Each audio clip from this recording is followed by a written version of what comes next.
The No Bull Podcast. Opinions, The facts. but no frills. Packing attitude. Smashing the humdrum. Industry advice. Delivered by fearless experts in their field. The No Bull Podcast is powered by Cooper Parry Our purpose. to disrupt Lead. and make life count. Your podcast host, Steve Whittle. So I'd like to move on to where you're at now, going into the business world, and one of the I know you because of the amazing article that you did with us, which is 9 Olympic lessons what businesses can learn from elite sport, and that's available on the Cooper website if you want to pop across there and read that. But one of the 9 points was beware the ego. And I don't think that quite meant what I thought it was going to mean. So do you want to explain what you meant by that in sport, and what we can learn, what business leaders can learn about that in business? Yeah. I mean, I have to say I'm very lucky and I'm very grateful for the opportunity that I've been given at Wagestream. It's the first fully focused social enterprise, social purpose business that I've ever worked for. And when I say social purpose, in the Articles of Association is our social charter, which is basically to help improve the premium and all the things that I've said, in the past, fair financial services for all that give and not take, and changing the ability for people to kind of thrive in their financial welfare. So I'm really grateful for that, but I'm also really grateful for a lot of the people that I work with, including our 2 founders, who are very amazing entrepreneurs, etc. They've done a lot in their lives so far, but one of the things that they put in place, and they didn't do it very quickly because they really wanted to think about it, was a very strong value system, strong but simple, 4 values. But one of the biggest values that I've never seen it in this way, people talk about humility or trust each other or all these kind of stuff. But the value that we have is egos suck. One of the values that we have is egos suck. And actually, if you look about all of the things that we do, we have to genuinely interact with our broader teams. Yeah. And what is ultimately the thing that breaks our team down is when someone thinks that they're above everyone else within that group. They're more important, and when you all got the same goal and you want the same outcome, no one's really that much more important than. They might be more experienced, they might be able to have the final say. It doesn't mean they have to make anybody feel like they're not important, or do you know what I mean? And beware of the ego is a lot of times, and I've been there myself. You get carried away, you get good results, you think you're on a flyer, and your ego walks away with itself, and suddenly you do start exhibiting behaviors that are not particularly helpful for everyone else, and you'd stop thinking about what's the benefit of the group, all that kind of stuff.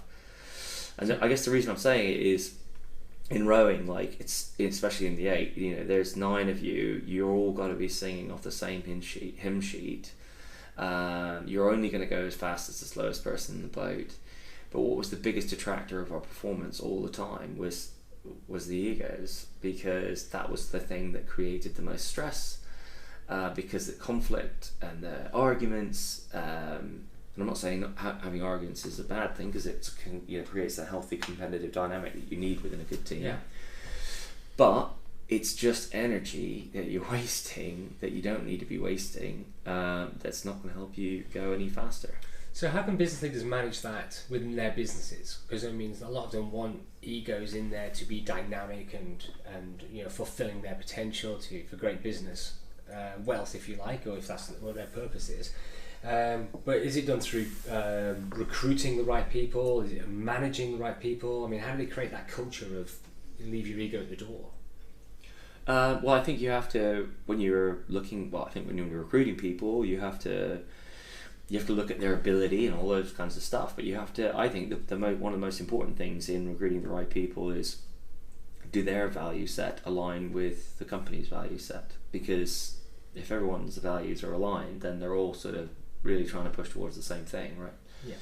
which means you'll get a good dynamic. Now there might be competition, and there might be sort of flex and disagreement, but ultimately at the end of the day, if you can recognise off the back of your your constructive criticism that, okay, I've been told I'm wrong, but it's actually just because we're trying to achieve this result, and you can accept that, then it means you can move on really quickly. But where the ego gets in the way is it forgets that, and it puts itself above the value set. No, it totally makes sense.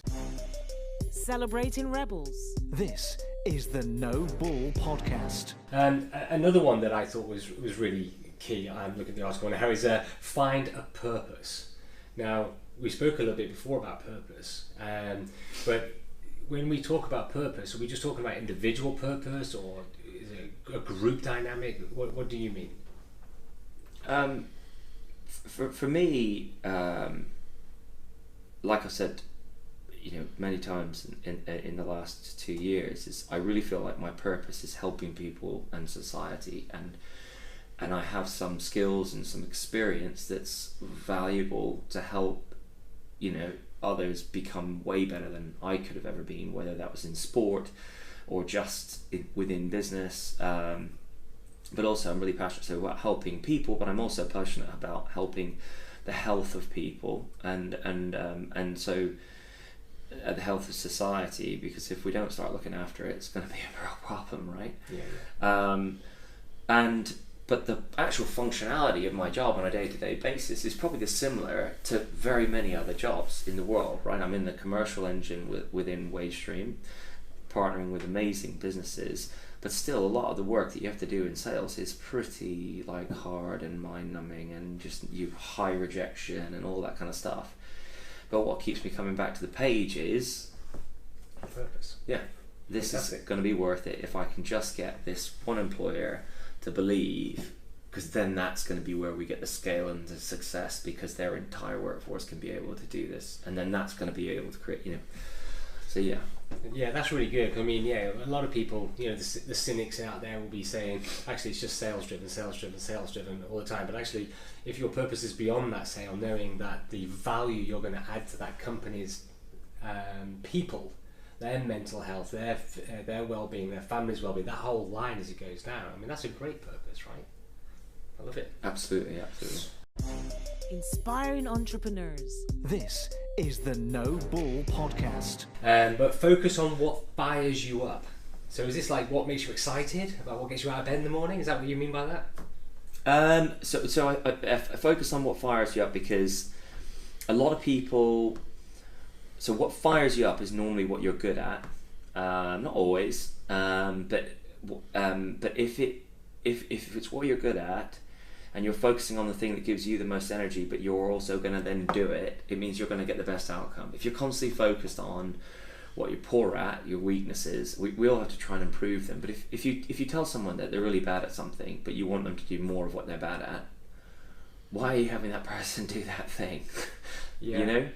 So why don't you get that person, if they're really good at something, get them to spend all their time doing that good thing, right? Yeah. Because they'll just deliver and execute on that all the time.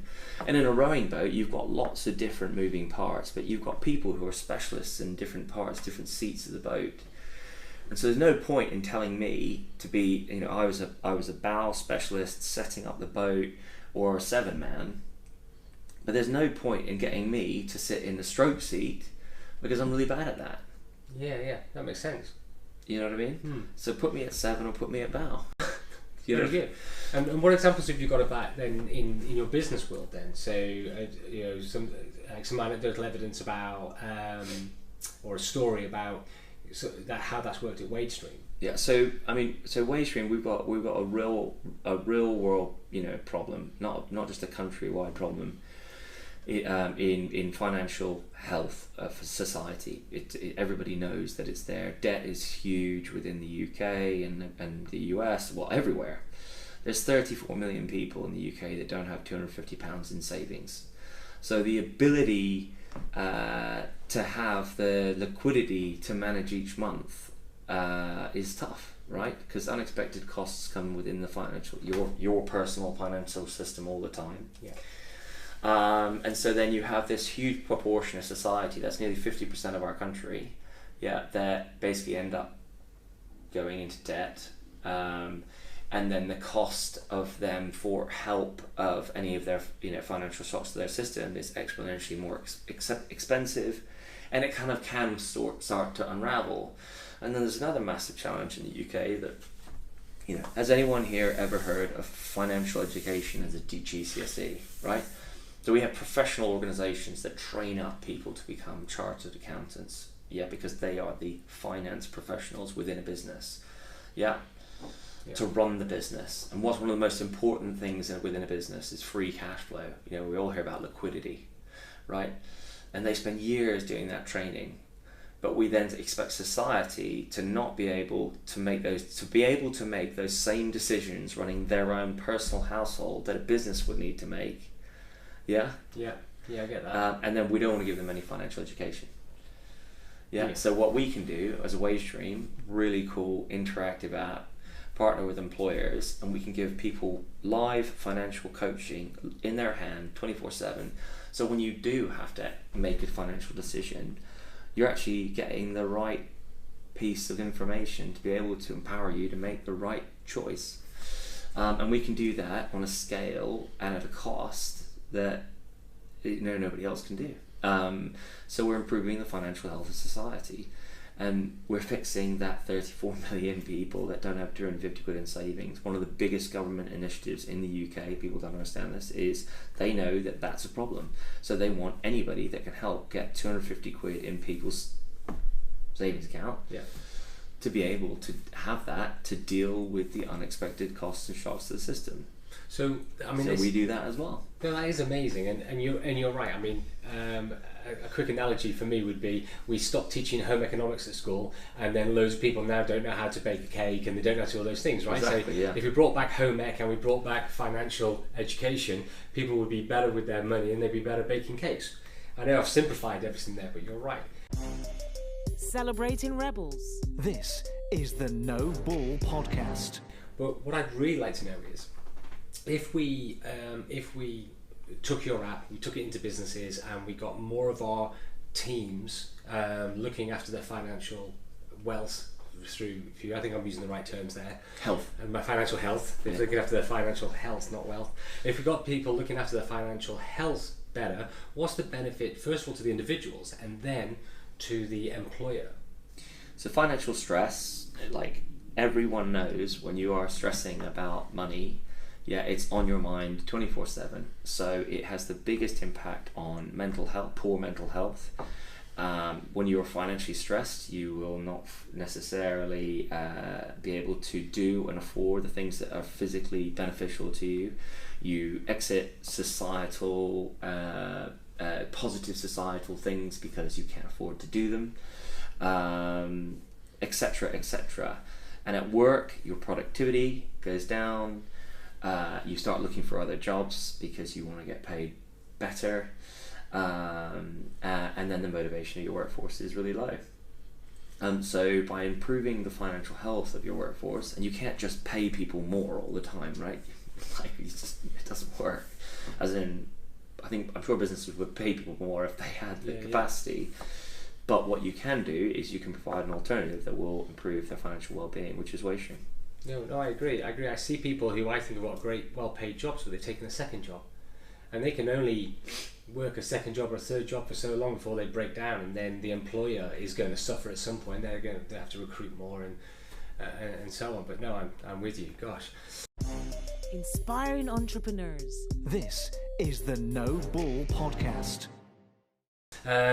So what's the future? What's the future for Alex? Where are we going now? I want to do the best possible job I can to enable what Wagestream to be in as many of the hands of the people that need it. And we're really, really a long way on that journey. We're by no means there yet, but I think we've done a really, really successful job over the last sort of 3.5 years. And really, make that as successful as it possibly can be, and whatever else is on the horizon, I want it to be focused on really improving the health, well-being, and an environment of society, to create a much sort of more sustainable, good place for our kids to grow up, right? Yeah, that's it. I agree, and I'm totally on board, because I've done enough of these podcasts now, done enough social media stuff to realise that when companies look at the well-being of their teams, they focus very much on physical health. There's always a personal trainer doing a workout somewhere. Yeah. There's mental health now, because there's mental health first aiders around. There's people who come in and do talks and everything else. But the financial well-being, I don't know anybody doing financial well-being stuff really well. So this, for me, is a great avenue. So I think you're doing something tremendous. So thank you for that. Nothing's off limits. This is the No Bull Podcast. So Alex, we're going to wrap this up, and we always wrap this up with our 30-second lift pitch. What advice would you give business leaders from everything that you've learned in sport that they could empower their teams in business? So I think the biggest thing that I've learned, and this is all about the motto of my life now, is inspire and be inspired.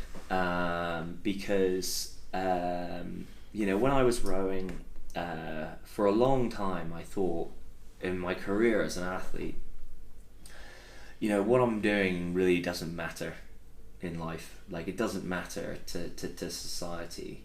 But the most amazing thing that came to me after I finished sport was, you doing that race at XYZ, that made me want to go on and do X. Yeah, some amazing thing, whether it was rowing or climb a mountain or cycle a long cycle, whatever. And what I've learned so much in my life is I love, by helping others, being inspired by the actions that others go and do to do amazing things. And you've got to create this self-perpetual inspire and be inspired feedback within your teams, and then you'll just create a great and amazing environment to work. I think the other thing that I would just say is we all make mistakes. We will get it wrong. Fundamentally, most of us don't do it on purpose. So be prepared to admit when you've done something wrong, and also but also allow people to recognize that and then move on.